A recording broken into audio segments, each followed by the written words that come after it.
9 বছরের বালক দাঁড়ায় বলে, বাদশাহ যদি অনুমতি দেন আমি আপনার প্রশ্নের জবাব দিব। বাদশাহ হারুন রশিদ তিনি একদিন রাস্তার রাজপ্রাসাদে অনেক বড় বড় আলেমরে দাওয়াত দিলেন। ওলামায়ে কেরামের কাফেলা চলে আসলেন হারুন রশিদের রাজপ্রাসাদে, সুন্দর মেহমানের আপ্যায়নের ব্যবস্থা করলেন। ওলামায়ে কেরাম আপ্যায়িত হলেন, সব খাইয়ে লইয়া রাজপ্রাসাদে বসছেন। বাদশাহ হারুন রশিদ শুধু রাষ্ট্রের নেতা না, আল্লাহর প্রিয় একজন বুজুর্গ মান্দা। তো আলেম বুঝি গায়, এই হুজুরেরা কেমন খাইলেন? আলহামদুলিল্লাহ, মেহমানদারি ঠিকঠাক হয়েছে বলে আলহামদুলিল্লাহ। তো আপনাদের ডাকছি, জিগাইবেন না কেন ডাকছি? জি বাদশাহ মহারাজ, কেন ডাকছেন?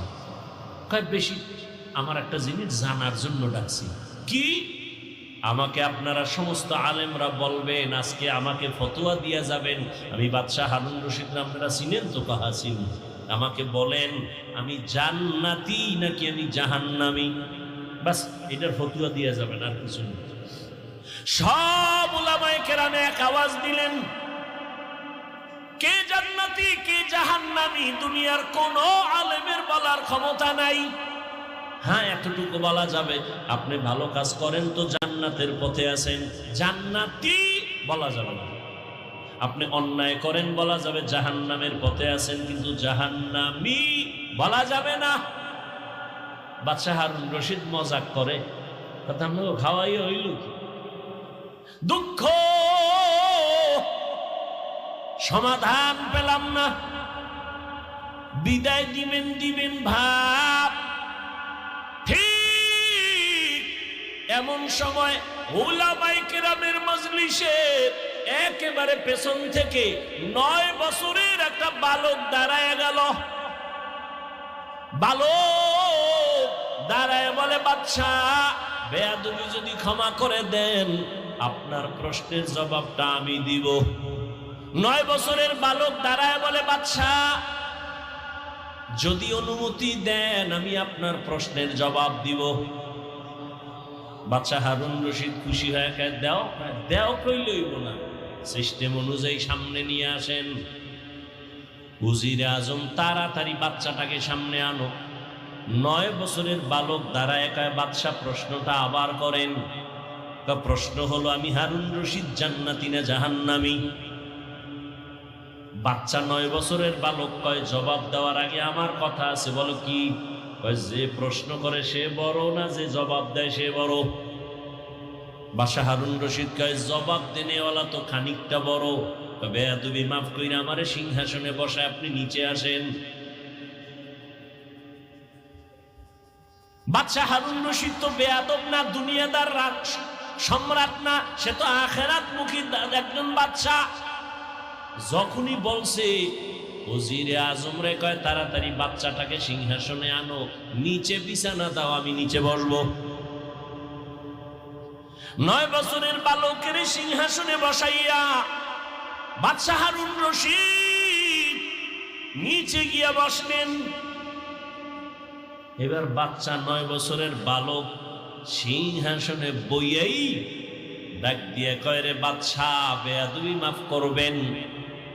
প্রথম আমি আপনাকে বলবো, কোরআনের এলেম থাকলে তো সম্মান এমনই হয়। বুঝেননি কিছু? 9 বছরের বালক প্রথম ইনজেকশন দিয়ে দিল। কোরআনের এলেম থাকলে তো সম্মান এমনই হয়। এত বড় নামি দামি বাদশাহ নিচে বসিয়া 9 বছরের বালকের সিংহাসনে বসাইছে। চেহারায় বসে নাই, আল্লাহর দেওয়া ইলমের বরকতে এখানে বসা হয়েছে। এলমেরা এজাজু করদান বেহিসাব, খলকেরা দাদান জওয়াবে বাসওয়াব, হক না দারদ দোস্তে খলকা জারেনা, নিস্তে ই খসলত একে দিনদারেরা। সম্মান কে দেয়? আল্লাহর দেওয়া সম্মান কত দামি জানো? চেয়ারম্যানের চেয়ারের মেয়াদ শেষ, এমপির মেয়াদ শেষ, মন্ত্রীর মেয়াদ শেষ, কিন্তু কোরআনওয়ালাদের চেয়ারের কোনো মেয়াদই নাই। টাকা দিয়া সম্মান যদি কিনো, প্রথমে ফুলের মালা, ফাইনালে জুতার মালা। আর আমার আল্লাহ যদি সম্মান দেয়, দুনিয়ায় বাদশাহ, পরকালেও বাদশাহ। यहाँ हम सब मुसाफिर दिल ना लगा,